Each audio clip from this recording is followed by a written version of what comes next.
E aí, pessoal? É uma espécie de cair na realidade, né, do que está acontecendo. O Inter, ele empatou o jogo e tem que, olha, levantar as mãos para o céu e agradecer que conseguiu empatar o jogo, porque ele conseguiu ter um bom primeiro tempo, e quando eu digo bom primeiro tempo, é comparado ao próprio Internacional que vinha jogando. Então, o primeiro tempo é um primeiro tempo onde o Ramon Dias ele consegue mobilizar mais o time do Inter, os seus jogadores, ele muda o desenho tático do time, né? Ele faz um 4-4-2 com aquele losango no meio, um volante um pouquinho mais recuado, uma linha com dois, né? Então ficou Luiz Otávio, o Bruno Henrique, o Romero entrou muito bem no primeiro tempo no jogo, no lugar do Thiago Maia, foi bem, e o Alan Patrick na ponta do losango. E os dois caras por dentro, tanto o Carboneiro quanto o Borré. O Carboneiro não foi extrema, né? Na hora de recompor, nas duas linhas de quatro, quem baixava ficava um trio e ficava o Alan Patrick. Os dois da frente eram o Carboneiro e o Borré. Isso é uma diferença em relação a como jogava o Inter antes. O Alan Patrick, vocês podem ver, o Alan Patrick era o cara mais próximo de centroavante, do meio. Quando tu fechava em duas linhas de quatro, os dois atacantes de lado, Carboneiro e Vitinho, ou Carboneiro e Tabata, seja lá quem fosse, até o Wesley, eles recuavam. E quem sobrava à frente da segunda linha era o Alan Patrick. O, o Ramon já mudou isso no primeiro jogo, no primeiro tempo. E funcionou. O primeiro tempo do Inter ele é melhor do que o Juventude. O Juventude não tem uma finalização importante contra o Inter no primeiro tempo. O Inter faz o gol, que ele consegue a sua vantagem, propõe mais o jogo, é melhor do que o Juventude. Não é assim o melhor de controlar, massacrar, não, mas ele joga melhor. E, pô, do que a gente vinha assistindo o Inter, tu vê o que o Inter fez ali, diz, pô, ufa, parece que as coisas estão melhorando. Bueno, vem o intervalo. O, o, o Carpini faz uma mudança, ele tira o Nenê, que ele botou como uma espécie de falso 9 lá, jogando de costas, né, parado no jogo, não jogou nada no primeiro tempo o Nenê, né? E botou o Enio, que é um cara de lado, joga pela esquerda, cortando por dentro, para o meio, né? De velocidade, de enfrentamento do drible pessoal. E o Enio mudou um pouco o jogo. Claro que não foi só isso, né? Mas foi um dos fatores que mudou completamente a face do jogo. O Inter ficou muito atrás, perdeu o controle de jogo. O Juventude chegou a ter 76% de posse de bola no segundo tempo, né? Depois que ele faz o gol, até equilíbrio. Vou ver aqui como é que terminou a questão da posse. No geral, 56-44 para o Ju. Mas repare, no primeiro tempo, o Inter chegou a ter 60 e poucos, mas aí ele faz o gol, o Juventude vem para cima e acaba 50-50 posse de bola, né? Mas tu vê o Inter jogando, o Inter finalizando, né? Agora vem o segundo tempo, o Juventude termina com 65% a 35% de posse de bola, né? E tendo feito seu gol, e o Inter não tem nenhuma finalização, né? Não tem nada. O segundo tempo do Inter é sofrível, né? É algo assim doloroso. Deixa eu ver aqui, é segundo tempo, só são 12 finalizações do Juventude e uma do Inter. É um chute para fora. 12 do Juventude. Então, assim, ó, a supremacia do Juventude no segundo tempo foi infinitamente maior do que a do Inter no primeiro tempo em relação ao Juventude.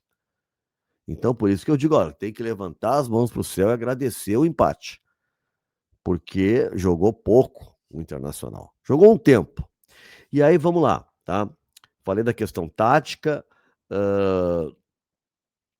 mas tem uma questão aí que me parece que está muito clara, que é a questão física.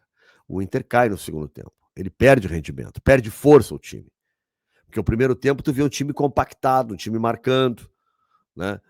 Tu não viu o time do Inter esse passado. Segundo tempo, os caras morreram. E aí se jogou nas cordas, todo mundo lá para trás. E não tinha contra-ataque do Inter no segundo tempo. Aí tem aquele negócio, se a gente for lembrar, né? Cada vez que sai um treinador, o preparador físico é defenestrado, né? Lá atrás, quando saiu o Diego Aguirre, né, para assumir o Argel Fuchs, também foi o preparador físico.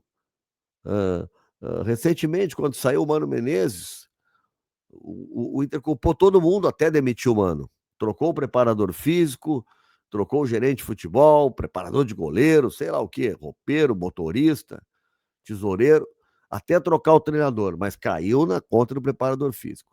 Aí quando sai o Cudê, vocês vão lembrar, o papo era que não, o time não treinava isso, não treinava aquilo, tinha que fazer mais força, mais academia, blá, blá, blá, blá. Funcionou bem naquele momento, funcionou. Como o time do Cudê voava no determinado momento. Tá, quando o Cudê vai embora, a gente viu isso. E agora tá indo, o Roger tá indo embora e o Paulo Paixão, né? Tu vê o preparador físico, não tava bem e tal. Então, assim, a minha opinião não é o preparador físico, cara. É um trabalho coletivo. Quando tá naufragando o trabalho, se vai tanto no aspecto técnico, os jogadores caem de produção, coletivo, né? E físico, é natural. Cai o mental, teu time perde, né, confiança, né, aquela autoestima vai lá para o chão, os jogadores não acreditam mais que possa dar certo. Então o Inter enfrenta tudo isso. E uma desqualificação profunda do seu elenco. Profunda. O Inter só perdeu os jogadores, não agrega nada. Olha, o Inter tinha esses dias do Fernando, daí perde o Fernando, tem o Richard agora. E o departamento médico ajudou, porque eu não sei como é que ninguém, ao receber o Ramon, passa um relatório para ele, e esse relatório tem que dizer a verdade, se diz a verdade. Diz que o Richard, todas as vezes que entrou muito mal, e que o Luiz Otávio pode dar uma resposta melhor, mas alguém tem que chegar no cara, ele não está vendo isso. Aí ele escala o Richard, mas daí o DM não salvou, o departamento médico. Thiago Maia ia ser escalado, tá mal, mas ia ser escalado, ok. Ele testou o Romero, mas não na linha de três, como, né, no 4-2-3-1, que não mudava, né, aquela linha de três, aberto pela direita, porque ele não tem enfrentamento do drible pessoal, do mano a mano, de ir para cima, não tem velocidade. Agora, ali numa articulação, né, numa zona mais de sair com bola de trás, ele qualifica a saída de bola. E ele fez um bom primeiro tempo. Morreu depois, que nem todo time, mas fez um bom primeiro tempo. O Bruno Henrique é um caso a ser, o Inter precisa encontrar uma solução. Até acho que é capaz de ele sair para voltar o Thiago Maia e não o Romero, porque ele cansa nos jogos e ele realmente hoje ele não consegue ter a mesma intensidade que ele já teve. E ele não fez um mau jogo, o primeiro tempo dele é bom. Agora, se a gente for, o Alan Patrick também fez um bom primeiro tempo, fez o gol do Carboneiro é bonito, é uma roubada de bola do Romero, a bola vai para o Carboneiro, né, ele faz a jogada e não fica todo mundo parado, torcendo, olhando. Ele tá fazendo a jogada, então o Borré e o Alan Patrick acompanhando, e aí a bola sobra no meio, o Alan Patrick tá na pequena área para dar um bico, finalizar e fazer o gol, né? Então, assim, ó, não é só tá ali e dar o chutão, não. Ele foi correndo até lá. Esse é o detalhe, que antes não.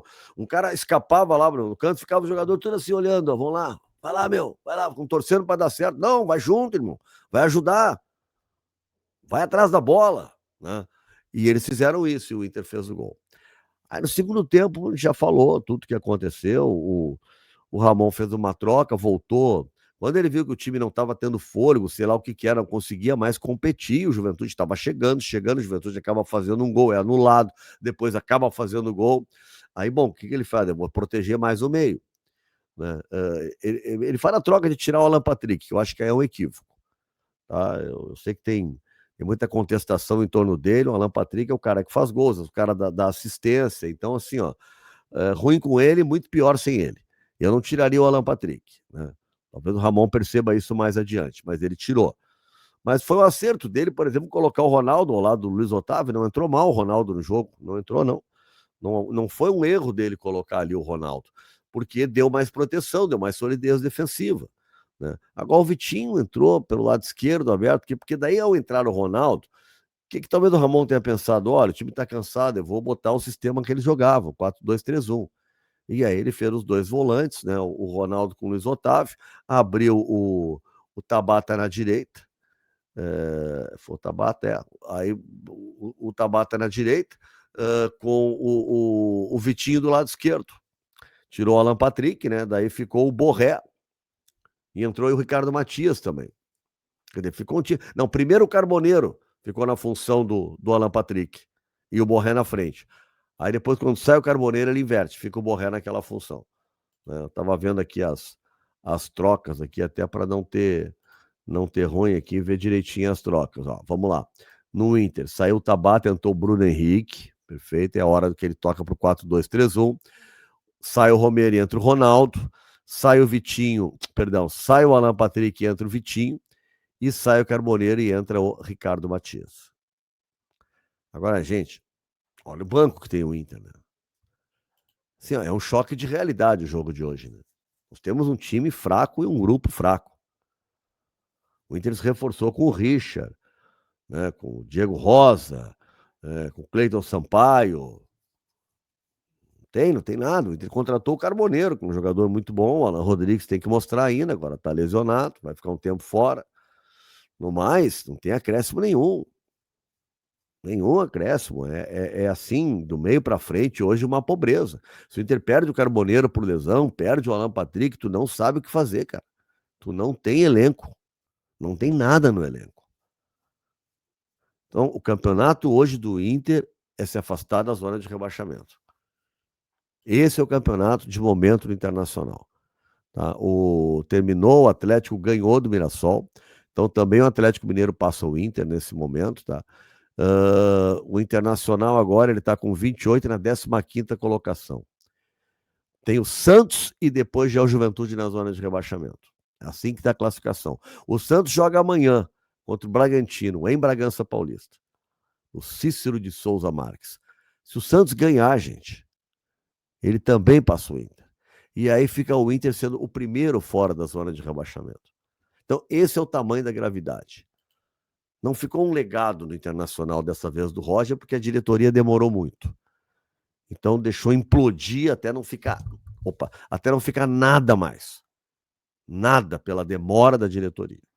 Então, não ficou legado. O Ramon vai fazer o que pode agora. Acho que ele vai poder melhorar, ele já mostrou um respiro hoje no primeiro tempo. Agora tem muita coisa a ser feita e certamente ele deve estar conversando muito com seu filho Emiliano e com seus parceiros, dizendo, olha, gente, para fazer alguma coisa boa vai ser difícil. E se a gente conseguir sobreviver esse ano, que é o que tem que fazer agora, tentar uma classificação na Sul-Americana, e era isso, tá? É tratar de fazer uma limpa, uma mudança de elenco radical para formar um grupo competitivo para o ano que vem. Mas, por enquanto, é o Corinthians, que é o próximo adversário do Inter, e é no Beira-Rio. E, gente, na hora da desgraça, as famílias se unem, né? Na dor, as famílias se juntam. É o que vai ter que fazer a torcida do Colorado agora. É isso aí que nós temos, é esse time que a gente tem, é hora de ajudar, tentar pelo menos, né? Tirar o Inter desse inferno que ele está vivendo. Tá bom? Deixa o teu like aí, deixa o teu comentário também, que é muito importante para mim saber o que tu está pensando do jogo. E o que mais, gente? Te inscreve no meu canal, se não está inscrito, né? Já está inscrito, então traz mais gente para cá também. Tá bom? Se quer ser membro do canal, vem para cá, tá? Para fazer o canal potencializar, já que o Inter não está ajudando. Valeu, até a próxima.